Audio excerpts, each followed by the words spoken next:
Hello everyone, welcome to our YouTube channel civil easy. आज का जो हमारा टॉपिक है हाईवे इंजीनियरिंग में ज्योमेट्रिक डिज़ाइन में जो हमारा टॉपिक चल रहा है वो हमारा आज का जो टॉपिक है वो है ट्रांजिशन कर्व।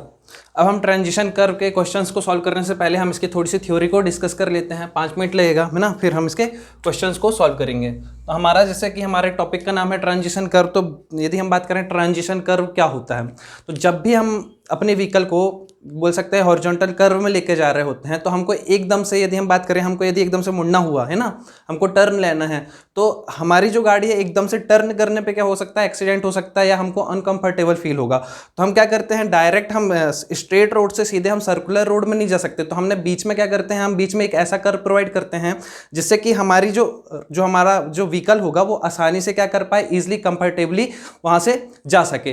तो इसलिए हम क्या करते हैं, स्ट्रेट रोड और सर्कुलर रोड के बीच में हम एक ऐसा कर्व बनाते हैं जिससे कि हमारी व्हीकल आसानी से कंफर्टेबली क्या कर सके, वहां से जा सके।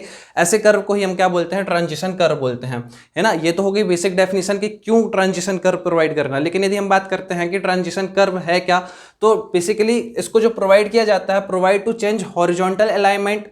कहाँ पर प्रोवाइड किया जाता है, जहां पर हम हॉरिजॉन्टल अलाइनमेंट कर रहे होते हैं वहां पर हम ट्रांजिशन कर्व को प्रोवाइड करते हैं। और ये कहाँ पर प्रोवाइड किया जाता है, स्ट्रेट रोड और जो हमारी सर्कुलर रोड होती है ना, या जो हम बोल सकते हैं स्ट्रेट हमारी जो रोड जाएगी और जो सर्कुलर कर्व आएगा, है ना, जो सर्कुलर रोड आएगी, उन दोनों को जोड़ने के लिए हमारा जो एक कर्व आता है उसी को हम क्या बोलते हैं, ट्रांजिशन कर्व बोलते हैं। अब ट्रांजिशन कर्व का काम क्या होता है, तो यदि हम बात करें स्ट्रेट रोड है, तो स्ट्रेट रोड में जो हमारी रोड की रेडियस होगी वो क्या होती है, इन्फिनाइट होती है ना। अब यदि कोई लाइन खींची हुई है, अब ये सीधे कोई लाइन खींची हुई, तो इसकी रेडियस क्या होगी, इसकी रेडियस क्या होगी, इन्फिनाइट होगी। और यहाँ पर हमारी कुछ सर्कुलर रोड कुछ इस तरीके से है ना। तो इसको हम क्या करते हैं, धीरे धीरे किसी कर्व की सहायता से, एक कर्व की सहायता से इसकी रेडियस को हम क्या करते जाते हैं, अभी इन्फिनाइट है, इन्फिनाइट से रेडियस को कम करते करते करते करते हम एक ऐसी रेडियस में पहुंचा देते हैं जहां से हमारा कर्व क्या होता है, सर्कुलर हो जाता है ना। तो यहाँ पर भी हमने एक कर्व प्रोवाइड किया हुआ है। बेसिकली ये जो कर्व है यही हमारा क्या है, ट्रांजिशन कर्व है। यही हमारा क्या है, ट्रांजिशन कर्व है ना। तो स्ट्रेट रोड की जो रेडियस होती है वो क्या होती है, इन्फिनाइट होती है, और सर्कुलर रोड जो है उसकी जो रेडियस होगी वो क्या होती है, आर होती है। तो जो हमारी ट्रांजिशन कर्व का काम क्या होता है कि जो हमारी रेडियस है धीरे धीरे क्या कर देता है, उसको डिक्रीज कर देता है, आर की तरफ लेके जाता है। और वापस से जब यहाँ से सर्कुलर रोड खत्म हो गया और वापस से स्ट्रेट रोड में जुड़ेगी, तो आर रेडियस से वापस से कहाँ पर ले जाता है, हमारी रोड को स्ट्रेट रोड में कन्वर्ट कर देता है। आप बोल सकते हैं कि हम इस कर्व को प्रोवाइड करके हम अपनी सर्कुलर रोड से सीधे सीधे कहाँ पहुंचा देते हैं, अपनी रोड को स्ट्रेट रोड में पहुंचा देते हैं। तो ये हमारा ट्रांजिशन कर्व का काम होता है। अब ट्रांजिशन कर्व यदि हम प्रोवाइड ना करें तो क्या होगा, है ना। तो ट्रांजिशन कर्व अगर हम नहीं प्रोवाइड करेंगे तो सडन जर्क लग सकते हैं हमको, या एक्सीडेंट होने के चांसेस बन सकते हैं, है ना। तो ट्रांजिशन कर्व को प्रोवाइड करने का क्या रीजन है, इंट्रोड्यूस क्यों कर रहे हैं हम इसको, ताकि हम सुपर एलिवेशन को, या जो हमारा सेंट्रीफ्यूगल फोर्स है, हम सुपर एलिवेशन को धीरे धीरे क्या कर सकें, ग्रेजुअली प्रोवाइड कर सकें। या जो हमारा सेंट्रीफ्यूगल फोर्स है, क्योंकि हमारा सबसे बड़ा दुश्मन ही क्या है, सेंट्रीफ्यूगल फोर्स है, तो सेंट्रीफ्यूगल फोर्स को भी हमको क्या करना पड़ेगा, धीरे धीरे gradually centrifugal force and super elevation को क्या करना है, धीरे धीरे ग्रेजुअली इंट्रोड्यूस करना है उस पर, है ना। किसकी सहायता से करना है, ट्रांजिशन कर्व की सहायता से। और दूसरी चीज, यदि हमने ट्रांजिशन कर्व प्रोवाइड कराया हुआ है तो हमको जर्क कम फील होते हैं, है ना। यदि हम बात करते हैं ट्रांजिशन कर्व की, तो ट्रांजिशन कर्व बेसिकली 3 प्रकार के होते हैं। एक तो हमारा होता है स्पाइरल, जिसको हम क्लेथोइड बोलते हैं, ये सबसे ज्यादा यूज किया जाता है। ये हमारा यदि क्वेश्चन में आ जाए कि आइडियल ट्रांजिशन कर्व कौन सा होता है, तो आइडियल ट्रांजिशन कर्व हमारा कौन सा कहलाता है, स्पाइरल। सेकेंड हमारा होता है लेमिनिस्केट की यदि हम बात करें तो इसका यूज नहीं होता है, जनरली नॉट यूज्ड, है ना। और तीसरा केस होता है हमारा क्यूबिक पैराबोला। तो क्यूबिक पैराबोला को जो जनरली यूज किया जाता है वो वैली कर्व में किया जाता है ना। अब ये 3 तरीके के कर्व हमने ट्रांजिशन कर्व में देखे। तो यदि हमारा जो डेविएशन एंगल है ना, डेविएशन एंगल 4 डिग्री तक, जो हमारे तीनों कर्व का जो नेचर होगा वो सेम रहता है। लेकिन प्रैक्टिकली यदि हम बात करते हैं तो हम मानते हैं कि 9 डिग्री तक जो इनका नेचर रहेगा वो सेम होगा। नेक्स्ट जो हमको न्यूमेरिकल्स में हेल्प करेगा सॉल्व करने में, वो क्वेश्चन पूछा जाता है इस पर, लेंथ ऑफ ट्रांजिशन कर्व निकालना। तो लेंथ ऑफ ट्रांजिशन कर्व निकालने के लिए हमको क्या करना पड़ेगा, हम इस पर 3 फैक्टर लेते हैं। पहला हमारा होता है एज पर चेंज ऑफ सेंट्रीफ्यूगल एक्सेलरेशन, है ना। इसकी सहायता से हम एलटी निकालते हैं, जिसका फॉर्मूला क्या होता है, किसकी सहायता से निकालते हैं, सेंट्रीफ्यूगल एक्सेलरेशन की सहायता से, rate of change of centrifugal acceleration. तो इसका फॉर्मूला क्या होता है, v cube divide by c r. V cube divide by c r, यहाँ पर जो वी पुट किया, मैंने जो फॉर्मूला बोला v cube divide by c r, ये किस पे है, वी की वैल्यू यहाँ पर मीटर पर सेकंड में है। लेकिन यदि हम यहाँ पर बात करेंगे तो यहाँ पर वी की वैल्यू हमारी किस पे है, किलोमीटर पर आवर में है, क्योंकि हमने इसको कन्वर्ट कर दिया और फॉर्मूला बना दिया 0.278 v divide by c r, है ना, यहाँ पर इसकी पावर q लगा दी। v हमारा किलोमीटर पर आर में है, r हमारा मीटर में है। c हमारा क्या है, तो c हमारा होता है rate of change of acceleration. अच्छा, यहाँ पर एक चीज और याद रखना कि हमारा जो स्पाइरल कर्व होता है ये आइडियल क्यों होता है, जो हमारा स्पाइरल कर्व है वो हमारा आइडियल क्यों होता है, तो इसका सीधा सीधा सा रीजन है कि जो हमारा इस पे जो ट्रांजिशन कर्व की लेंथ होती है वो इन्वर्सली प्रोपोर्शनल होती है कर्व की रेडियस के, है ना, इसके कारण से इस कर्व को हम आइडियल मानते हैं। दूसरी चीज यदि हम बात करते हैं कि जो हमारा rate of change of acceleration होता है इस कर्व में क्या होता है, कांस्टेंट होता है, ठीक है, इसलिए ये आइडियल कर्व है। नेक्स्ट यदि हम बात करते हैं rate of change of acceleration, यदि इसकी वैल्यू को निकालना तो क्या होता है, c divide by 80 divide bye 75 plus v, है ना। यहाँ पर जो c की वैल्यू है, c की जो यूनिट होगी वो क्या होगी, मीटर पर सेकेंड क्यूब। v की जो वैल्यू होगी वो किलोमीटर पर आर में होगी। c की जो वैल्यू है जनरली कहाँ से कहाँ तक वेरी करती है, तो 0.5 से 0.8 तक वेरी करती है।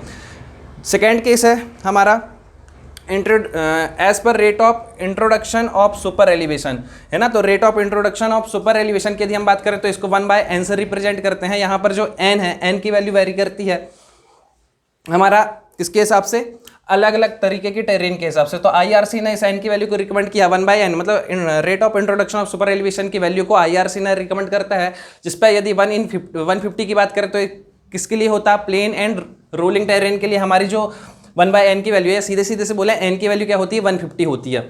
नेक्स्ट यदि हम बात करते हैं माउंटेनियस एंड स्टीप टेरेन के लिए, तो इसकी जो वैल्यू होती है हमारी कितनी होती है, 1/100। और यदि हम बात करते हैं बिल्टअप एरिया के लिए तो n की वैल्यू क्या हो जाएगी, 60 हो जाएगी।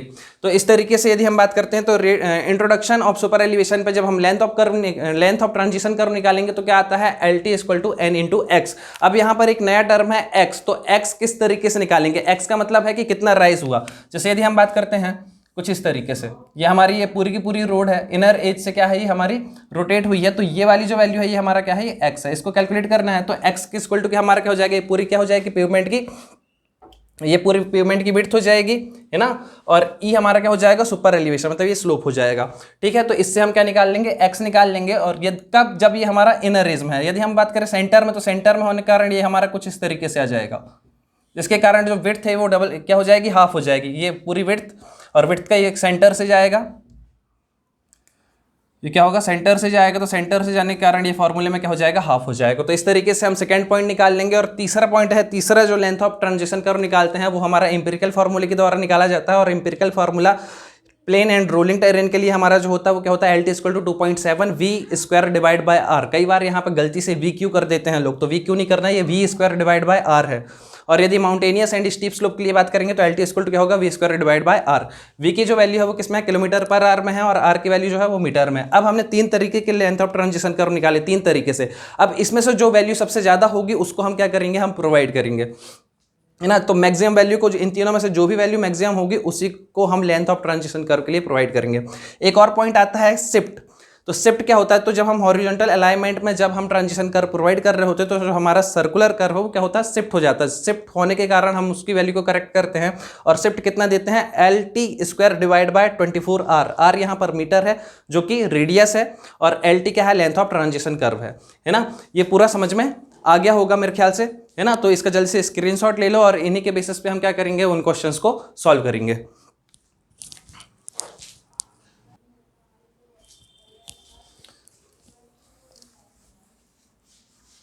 फर्स्ट क्वेश्चन को पढ़िए ना, फर्स्ट क्वेश्चन क्या बोल रहे हो उसको पढ़ते हैं।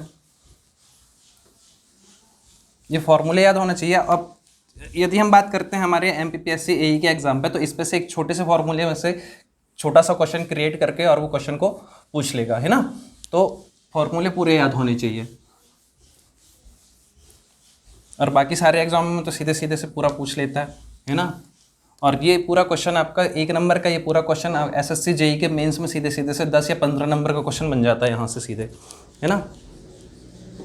तो यदि हम बात करते हैं question number 1, at a horizontal curve portion of 4 लेन, कितनी लाइन बोला है, 4 लेन अनडिवाइडेड कैरिज वे, ठीक है, कोई दिक्कत नहीं। A transition curve is to be introduced to attain required super elevation, the design speed is 60 km/h and radius of curve की radius दी हुई है, कितनी दी हुई है, कर्व की radius 245 metre. Assume length of wheel base of a longest vehicle is 6 metre, super elevation rate as 5% and rate of introduction of this super elevation कितना दिया है 1/150। The length of transition curve require, तो हमको निकालना है length of transition curve, है ना। If the payment is rotate about inner as, मतलब इस पर जो सेंटर से जो हमारा रोटेट होता है उसको नहीं लेना है, किसको लेना है, हमारा इनर एज से रोटेट हुई है हमारी रूट। तो सबसे पहले यदि हमको लेंथ ऑफ ट्रांजिशन कर्व निकालना है, तो लेंथ ऑफ ट्रांजिशन कर्व निकालने के लिए हम क्या करेंगे, क्वेश्चन नंबर 1 को सॉल्व करें। तो सबसे पहले गिवन डेटा लिखना जल्दी से। तो सबसे पहले यदि हम बात करें क्या दी हुई है, 4 लेंथ दी हुई है, तो एन की वैल्यू क्या हो जाएगी, 4 हो जाएगी। यदि विड्थ की बात कर लें तो यहाँ से सीधे विड्थ निकाल सकते हैं हम, डब्ल्यू की वैल्यू तो क्या हो जाएगी 4 × 3.5, तो कितनी आ जाएगी 14 मीटर। नेक्स्ट यदि हम बात करते हैं तो क्वेश्चन पे क्या गिवन है, सुपर एलिवेशन स्पीड दी हुई है, स्पीड कितनी दी हुई है हमको क्वेश्चन पे 60 किलोमीटर पर आवर की। नेक्स्ट यदि हम बात करते हैं तो क्वेश्चन पे क्या गिवन है, आर की वैल्यू गिवन है, और आर की वैल्यू कितनी गिवन है 245 मीटर। देन एल की वैल्यू भी क्वेश्चन में गिवन है हमको, व्हील बेस 6 मीटर का, और ई दिया है हमको 5%, और हमको 1/n भी गिवन है, रेट ऑफ इंट्रोडक्शन, क्या सुपर एलिवेशन रेट 5% दिया है, and rate of introduction of this super elevation, किस रेट से ये इंक्रीज हो रहा है, तो वो दिया हमको 1/150। ठीक है, 1 ये और 150 ये, इस तरीके से हमको बता के रखा क्वेश्चन पे। ठीक है, और हमको निकालनी है लेंथ ऑफ कर्व। तो लेंथ ऑफ कर्व हम 3 तरीके से निकालेंगे। सबसे पहले हमारा जो फॉर्मूला होता है किस क्या होता है, हमारा सबसे पहला केस क्या होता है, as per centrifugal acceleration, as per centrifugal acceleration. अब जब हम अपने एग्जाम पे करेंगे तो ये सब हमको नहीं लिखना, हमको डायरेक्ट फॉर्मूला याद होना चाहिए। तो l t equal to direct formula आपको याद होगा, कितना होगा 0.278 v divide by c into r, ये हो जाएगा इसकी पावर q। अब यहाँ पर c निकालना पड़ेगा, और c का फॉर्मूला क्या होता है हमको पता है, 80 डिवाइड बाय 75 प्लस v। अब यहाँ से हम निकाल सकते हैं c, तो यहाँ पर यदि हम बात करें तो ये हो जाएगा 80, हो जाएगा 75, और ये वैल्यू कितनी है हमको, v की वैल्यू दी हुई है 60, है ना, आसानी से कैलकुलेट कर सकते हैं। तो कितना जाएगा 80 डिवाइड बाय 75 प्लस 60, तो ये वैल्यू आ जाएगी 0.592, ये वैल्यू आ गई। यहाँ से यदि हम बात करते हैं तो इस पर वैल्यू पर लेंथ ऑफ ट्रांजिशन कर्व निकाल लें हम, तो 0.278, v की वैल्यू कितनी दी हुई है हमको क्वेश्चन पे 60, इसकी पावर लगा देंगे 3, c की वैल्यू हमारे पास पता है 0.592, देन r की वैल्यू भी हमारे क्वेश्चन पे गिवन है 245। इसको सॉल्व कर लेंगे तो हमारी वैल्यू की आ जाएगी, देख लेते हैं हम, 0.278 मल्टीप्लाई 60, इसकी पावर लगा देते हैं 3,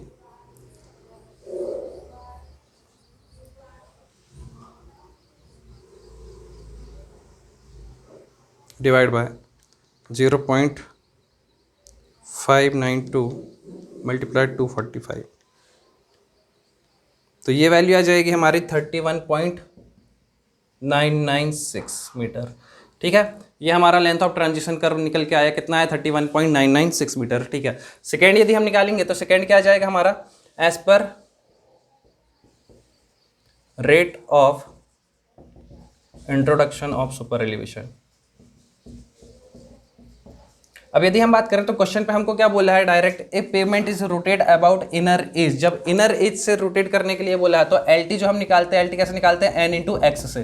तो यहाँ पर जो एक्स की वैल्यू आएगी इनर एज के अबाउट, जब हम इसको रोटेट करेंगे तो क्या आ जाएगा हमारा डब्ल्यू प्लस डब्ल्यू ई, ये आ जाएगा एक्स की वैल्यू। अब यदि हम बात करते हैं यहाँ पर हमको निकालना पड़ेगा डब्ल्यू ई, डब्ल्यू ई क्या है हमारा, डब्ल्यू ई क्या है हमारा एक्स्ट्रा वाइडनिंग, तो ये क्या होता है mechanical widening plus psychological widening. तो ये मैकेनिकल वाइडनिंग का फॉर्मूला हमने देखा था लास्ट क्लास में, क्या होता है n L square divide by 2r plus we divide by 9.5 under root r. तो यहाँ से हम निकाल लेंगे क्या, डब्ल्यू ई की वैल्यू हमको पता है कितनी 5% दी हुई है, डब्ल्यू की वैल्यू भी हमको गिवन है क्वेश्चन पे 14 मीटर की, हमको सिर्फ एक्स्ट्रा वाइडनिंग निकालनी है।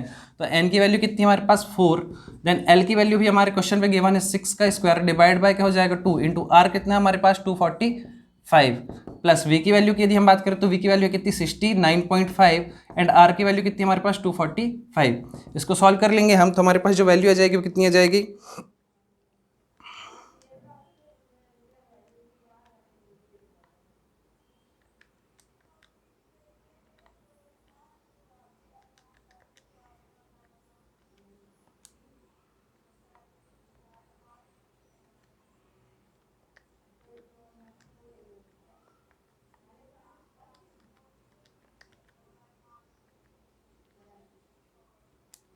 तो जब हम इसको सॉल्व करेंगे तो हमारे पास जो ये वैल्यू आ जाएगी 0.697। ठीक है, यहाँ पर x की वैल्यू पुट कर दें तो x इक्वल टू कितना जाएगा, e की वैल्यू है 5%, 5 इंटू 100 इंटू, यहाँ से यदि हम बात करें w की वैल्यू कितनी है हमारे पास 14, और प्लस ये कर देंगे तो 14.697 ये हो जाएगा, है ना। तो x यदि हम LT निकालना चाहें तो LT आसानी से निकाल सकते हैं। LT कितना आ जाएगा यहाँ से हमारे पास, इसको निकाल लेते हैं हम।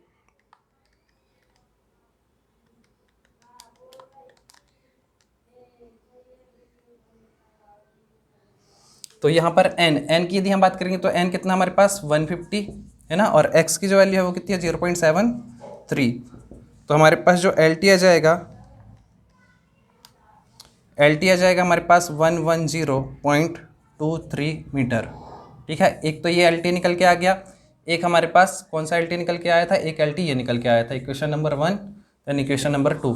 अब यदि हम बात करते हैं तीसरे नंबर पे, तो तीसरा हमारा एम्पिरिकल फार्मूला था, और एम्पिरिकल फार्मूले से यदि हम निकालना चाहें हमारा, तो एम्पिरिकल फार्मूला क्या था हमारा, इस एम्पिरिकल फार्मूले से यदि हम बात करें तो बेसिकली इससे मिनिमम वैल्यू ही निकलती है। तो LT यदि बात करेंगे तो कितनी आएगी 2.7 into v square divide by r, है ना।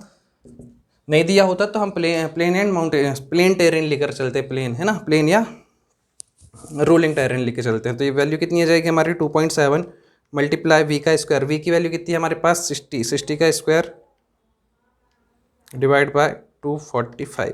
तो ये वैल्यू हमारी आ जाएगी 39.673 मीटर। अब ये हमारे पास तीन इक्वेशन है। अब तीनों में से यदि हम देखें तो सबसे ज़्यादा हमको वैल्यू लेनी होती है मैक्सिमम की, तो मैक्सिमम वैल्यू किसकी हमारी, इसकी। तो हमारा जो लेंथ ऑफ ट्रांजिशन कर्व होगा, लेंथ ऑफ ट्रांजिशन कर्व वो कितनी हो जाएगी हमारे पास 110.23 मीटर। ये हमारा क्या हो जाएगा आंसर। अच्छा, यदि क्वेश्चन पर शिफ्ट निकालने के लिए पूछ लेता, तो शिफ्ट का फॉर्मूला क्या था, LT square divide bye 24R। तो L यहाँ से यदि हम बात करें तो कितना है स्क्वायर डिवाइड बाय 24, R की वैल्यू क्या है 245। तो कितने हो जाएगा हमारा, यहाँ से इसको सॉल्व कर सकते हैं हम।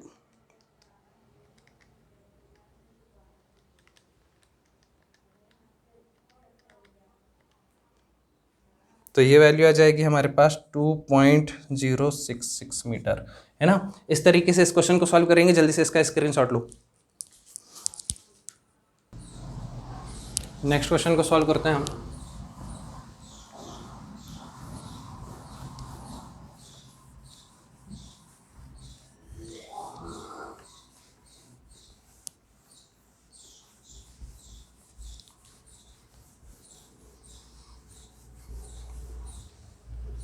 नेक्स्ट क्वेश्चन है हमारे पास, find the length of transition curve. ठीक है, ट्रांजिशन कर्व की लेंथ निकालनी है हमको, है ना। Length of transition curve, extra width of pavement required, ये फिर चलो extra width of pavement required on a horizontal curve. Radius हमको गिवन है 300 मीटर की, और कैसी है हाईवे हमारी 2 लेन हाईवे है, passing through rolling terrain. Terrain किस तरीके का हमारा, रोलिंग टेरेन है। Design speed of 80 kilometre per hour, v की वैल्यू 80 किलोमीटर पर आवर है, और assume all data as per IRC recommendation, है ना। चलो ठीक है, जितना गिवन है उससे हम काम चलाते हैं। सबसे पहले यदि हम बात करते हैं क्वेश्चन नंबर 2 की, तो क्वेश्चन नंबर 2 में हमको क्वेश्चन पे क्या क्या गिवन है सबसे पहले तो ये देख लेते हैं। तो LT हमको कैलकुलेट करना है, ठीक है। नेक्स्ट यदि हम बात करते हैं एक्स्ट्रा विड्थ पेवमेंट की, उसकी ज़रूरत पड़ेगी हमको, तो उसको कैलकुलेट करेंगे हम, है ना। N की वैल्यू कितनी है, N की वैल्यू है हमारे पास 2, तो विड्थ कितनी आ जाएगी हमारी 2 इंटू 3.5, तो कितना आ जाएगा 7 मीटर। नेक्स्ट यदि हम बात करते हैं हॉरिजॉन्टल कर्व की, रेडियस कितनी गिवन है हमको क्वेश्चन पे, तो रेडियस गिवन है 300 मीटर की। उसके बाद यदि हम बात करते हैं किस तरीके का टेरेन है हमारा, टेरेन हमारा कैसा है, रोलिंग टेरेन है, ठीक है। तो रोलिंग टेरेन है हमारा। नेक्स्ट यदि हम बात करते हैं तो क्या है, हमको डिजाइन स्पीड दी हुई है, वी की वैल्यू दी हुई है हमको कितनी, वी की वैल्यू हमको क्वेश्चन पे गिवन है 80 किलोमीटर पर आवर।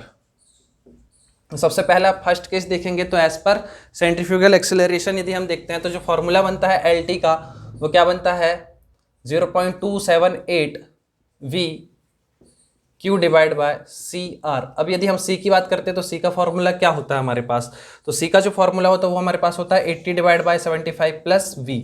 अब यदि हम बात करते हैं तो कितना हो जाएगा 80 75 प्लस V की वैल्यू की यदि हम बात करें तो क्या हो जाएगा 80 हो जाएगा, है ना। तो इसको हम सॉल्व कर लें फटाक से, तो कितना हो जाएगा हमारे पास 80 डिवाइड बाय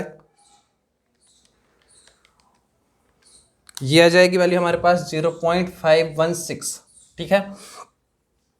इस वैल्यू को यहाँ पुट करते हैं तो आराम से पहले केस का एल टी निकल के आ जाएगा हमारे पास 0.278, वी की वैल्यू हमारे पास 80, इसका कर देंगे हम क्यू डिवाइड बाय सी की वैल्यू 0.516, ठीक है, इंटू आर, आर की वैल्यू कितनी है हमारे पास 300 है। तो इसको हम सॉल्व कर लेते हैं, तो सॉल्व करने में कितना जाएगा 0.278 मल्टीप्लाई 80, इसकी पावर लगा देते हैं हम 3 डिवाइड बाय कितना हो जाएगा 0.516 मल्टीप्लाई 300, ठीक है। देन ये सॉल्व करने में कितना जाएगा 71.061 मीटर। सेकेंड केस है हमारा, सेकेंड केस में हम निकालते हैं एल टी, और एल टी इक्वल टू क्या होता है एन इंटू एक्स, है ना। अब x की यदि हम बात करते हैं तो x हम दो केस पर निकालते हैं, एक तो जब हमारा जो पेवमेंट है वो कैसा सेंटर से रोटेट हो, और एक हमारा कब जब हमारा इनर रेज से रोटेट हो। तो सबसे पहले हम यदि बात करते हैं इनर रेज से, क्योंकि इनर रेज से निकाल के हम क्या कर देंगे उसको डिवाइड कर देंगे 2 से, तो क्या हो जाएगा सेंटर के लिए हो जाएगा। यदि हम बात करते हैं तो इनर रेज के लिए जो x निकालना होगा तो x की जो वैल्यू होती है क्या होती है E into W plus W E. चलो ठीक है। अब यदि हम यहाँ से बात करें तो एक तो ई नहीं पता, तो ई कैलकुलेट करने के लिए क्या करेंगे हम v square divide by 225 r, है ना। ई वैसे हमको पता है प्लेन एंड रोलिंग टेरेन के लिए कितना प्रोवाइड करते हैं, फिर भी चेक कर लेते हैं, यदि उससे कम होगा तो ठीक है, या ज़्यादा होगा तो हम उतनी लेंगे। तो वी की वैल्यू यदि हम बात करें तो वी की वैल्यू कितनी है हमारे पास 80 स्क्वायर 25, देन आर की वैल्यू हमारे पास 300। तो इसको यदि हम कैलकुलेट करना चाहें तो 80 का स्क्वायर डिवाइड बाय 225 मल्टीप्लाई क्या हो जाएगा 300, ठीक है। देन ये वैल्यू आ रही है हमारे पास 0.09, मतलब अप्रोक्सीमेट 9%। तो हम इसको प्रोवाइड नहीं कर सकते, तो हम ई कितना प्रोवाइड करेंगे, ई जो प्रोवाइड करेंगे हम 0.07 प्रोवाइड करेंगे, ठीक है। तो ई की वैल्यू तो हमारी होगी 7%। बात करते हैं डब्ल्यू ई, तो डब्ल्यू ई कैलकुलेट करने के लिए हमारे पास जो फॉर्मूला है क्या है हमारे पास N L square divide by 2r plus we divide by 9.5 under root R, ठीक है। देन एल की वैल्यू कितनी है 2 है। अब एल की वैल्यू नहीं पता तो एज्यूम कर लो, एल की वैल्यू हमने एज्यूम कर ली सपोज दैट 6.1 आईआरसी के हिसाब से, ना। एल की वैल्यू कितनी एज्यूम कर ली 6.1, तो 6.1 का स्क्वायर डिवाइड बाय 2, आर की वैल्यू कितनी हमारे पास 300 प्लस वी की वैल्यू कितनी हमारे पास 80 9.5, देन आर की वैल्यू कितनी है हमारे पास 300। इसको सॉल्व कर लेते हैं हम, सॉल्व करने पे ये वैल्यू कितनी आ जाएगी हमारे पास 80 divide by 9.5 multiply under root 300,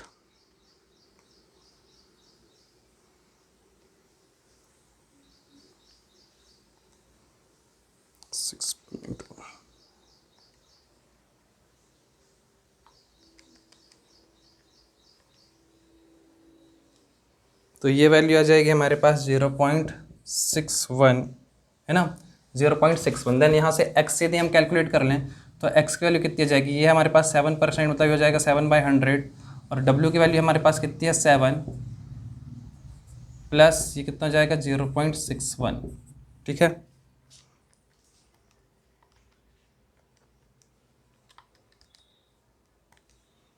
तो x की जो वैल्यू है वो कितनी आ जाएगी हमारे पास, x की वैल्यू आ जाएगी हमारे पास 0.532।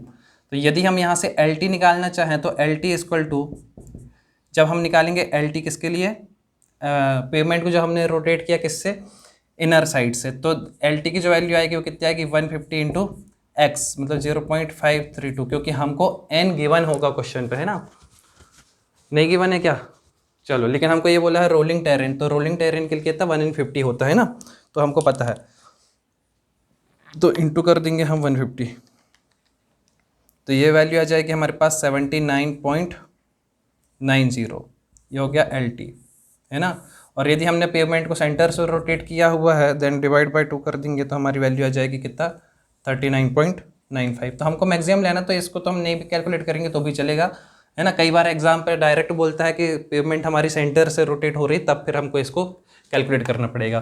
थर्ड केस यदि हम देखते हैं तो थर्ड केस हमारा क्या होता है, इस पर जो एल टी निकालेंगे हम क्या 2.7 v square divide by r, तो 2.7 वी की वैल्यू कितनी है हमारे पास 80 का स्क्वायर डिवाइड बाय आर की वैल्यू कितनी है 300, यानी इसको सॉल्व कर लेते हैं हम, तो 80 का square divide by 300 multiplied 2.7, then ये वैल्यू हमारी कितनी आ जाएगी 57.5, 60 मीटर। यदि हम इनमें बात करें तो इनमें से जो सबसे ज़्यादा बड़ी वैल्यू है वो कौन सी है हमारी, तो हमने इक्वेशन देखी थी, एक हमारे पास 71 पॉइंट ये है, उसके बाद इन दोनों में से यदि हम बात करेंगे तो इन दोनों इक्वेशन नंबर 2 और ये इक्वेशन नंबर 3, तो इन तीनों में से यदि हम सबसे बड़ी वाली की बात करते हैं तो एल टी की जो वैल्यू आ जाएगी कितनी आ जाएगी 79.90 मीटर। तो ये हमारा क्या हो जाएगा, आंसर हो जाएगा, यही हमको क्वेश्चन पे पूछा हुआ था। जल्दी से इसका screenshot low.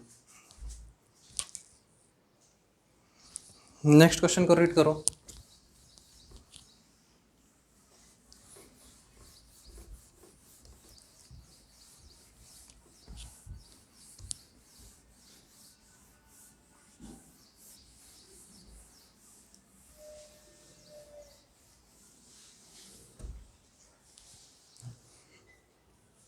A national highway passing through a rolling terrain in a heavy rainfall area, ठीक है।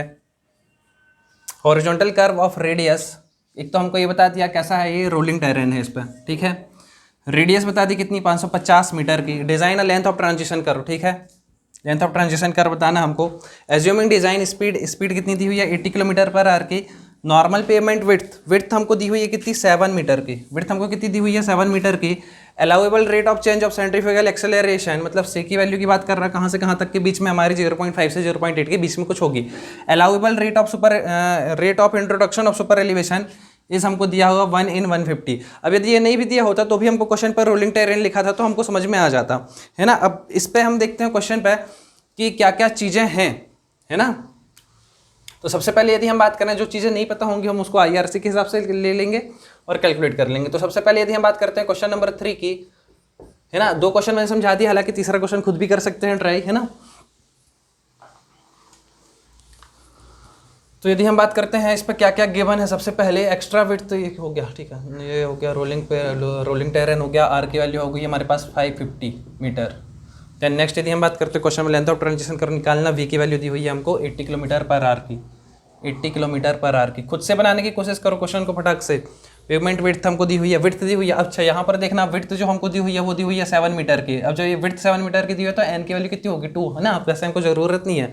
Allowable rate of change of centrifugal acceleration, मतलब सी की जो वैल्यू बता के रखा कितनी, 0.5 से लेकर 0.8 के बीच में दी हुई है। नेक्स्ट यदि हम बात करते हैं अलाउेबल रेट, यदि एन की 1/n की बात कर रहा है यहाँ पर कि 1/n, है ना, ये कितना दिया हुआ 1/150 दिया हुआ है। अब यदि हम बात करें क्वेश्चन पे हमको और किसकी जरूरत पड़ती है, तो सबसे पहले यदि हम बात करते हैं पहला केस एल टी निकालना हमको, तो एल टी का फॉर्मूला क्या होता है पहले केस के लिए। पहला केस क्या था हमारा, एज पर सेंट्रीफ्यूगल एक्सेलरेशन, है ना। एज पर सेंट्रीफ्यूगल एक्सेलरेशन के लिए यदि हम बात करेंगे तो कितना आ जाएगा 0.278 वी क्यू। वी हमारा कितना है 80, है ना, इसका हम कर देंगे क्यू और हमारा क्या जाएगा सी इंटू आर। तो सी की वैल्यू हमको पता होनी चाहिए। अब सी की वैल्यू यहाँ पर इसके बीच में तो हम निकाल लेते हैं क्योंकि हमको वी दिया हुआ। तो सी की वैल्यू क्या होती है 80 डिवाइड बाय 75 प्लस वी की वैल्यू कितनी है 80। तो अभी हमने निकाला था कितना आया था 0.516, है ना। इससे पहले वाले क्वेश्चन पे भी सेम वैल्यू थी, तो कितना जाएगा 0.516 मल्टीप्लाई कितना हो जाएगा ये हमारे पास सी आर। आर कितना हमारे पास, आर यहाँ पर है 550। देन एल टी निकाल लेते हैं, तो एल टी कितना आ जाएगा हमारे पास 0.278 मल्टीप्लाई 80, पावर हो जाएगी 3 डिवाइड बाय 0.516 मल्टीप्लाई क्या हो जाएगा 550। तो ये वैल्यू आ जाएगी हमारे पास कितनी 38.76 मीटर। सेकेंड केस, है ना, सेकेंड केस में हमको एल टी निकालना, तो एल टी इक्वल टू क्या होता है एन इंटू एक्स। अब यदि हम बात करते हैं फर्स्ट केस एक्स निकालने के लिए, तो एक्स जो हमारा होता है वो क्या होता है हमारे पास, जब हमने इनर एज से लिया हुआ है तो इनर एज पेमेंट हमारी सपोज इनर एज से रोटेट हो रही है, देन उस कंडीशन पे हम देखेंगे कि इसका जो फॉर्मूला होता है क्या होता है E into W plus W E. अब यदि हम यहाँ पर बात करें कि ई की वैल्यू की, तो ई की वैल्यू यदि हम बात करेंगे तो ई की वैल्यू क्या हो जाएगी, ई की वैल्यू क्वेश्चन पे नहीं दी हुई है, तो वी स्क्वायर तो पता है, वी स्क्वायर कितना हमारे पास 80 का स्क्वायर डिवाइड बाय कितना है 225 इंटू आर की वैल्यू कितनी है 550। देन यहाँ से देखते हैं हम ई की वैल्यू कैलकुलेट करके कि 80 का square divide by 225 multiply 550, then ये वैल्यू कितनी आ जाएगी हमारे पास, ठीक है। तो इसको यही प्रोवाइड करेंगे, क्या हमारे पास 0.051 मतलब 5.1% यदि है ये, है ना, तो हम इसको यही प्रोवाइड करेंगे क्योंकि ये 7% से कम है, ठीक है। नेक्स्ट यदि हम बात करते हैं कि डब्ल्यू ई, तो डब्ल्यू ई की यदि हम बात करें तो डब्ल्यू ई क्या हो जाएगा n L square divide by 2r plus we divide by 9.5 under root r, है ना। ये फॉर्मूला मैंने इससे हमने एक्स्ट्रा वाइडनिंग पढ़ा था तब यहाँ पर इसी के क्वेश्चन सॉल्व किए थे, तब तक तो ये फॉर्मूला याद हो गया। एन की वैल्यू क्या है, यहाँ पर 2 है। एल की वैल्यू क्या है हमारे पास, तो हमने एज्यूम कर ली 6.1 square divide by 2 into r की वैल्यू कितनी है 550 प्लस वी की वैल्यू कितनी है हमारे पास, तो वी की वैल्यू हमारे पास क्वेश्चन पे है 80 देन 9.5 और आर की वैल्यू कितनी है हमारे पास 550।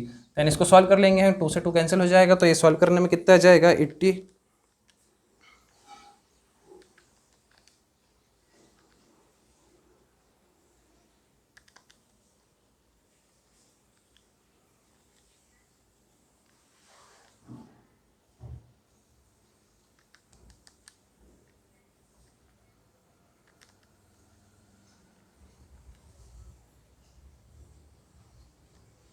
तो ये वैल्यू आ जाएगी हमारे पास 0.426 है ना। तो यहाँ से जब x की वैल्यू निकाल लेंगे तो x की वैल्यू क्या आ जाएगी हमारे पास, e की वैल्यू हमको पता है कितनी है 5.1 डिवाइड बाई 100, मतलब यही पुट कर सकते थे। w की वैल्यू कितनी है हमारे पास 7 प्लस 0.426 है ना। तो x यहाँ से कितना निकल कर आ जाएगा प्लस 7 मल्टीप्लाई 5.1 डिवाइड बाई 100, तो ये वैल्यू आ जाएगी 0.378।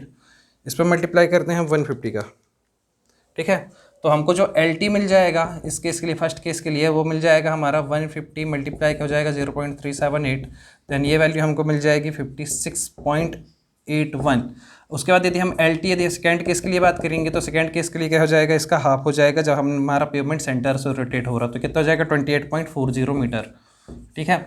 थर्ड केस के लिए यदि हम बात करते हैं तो थर्ड केस इंपेरिकल फार्मूला जहाँ पर हम LT निकालते हैं, तो LT का फार्मूला क्या होता है, रोलिंग टेरेन के लिए 2.7 v square divide by r. तो 2.7 वी की वैल्यू क्या है हमारे पास 80 का स्क्वायर डिवाइड बाई आर की वैल्यू क्या है हमारे पास 550।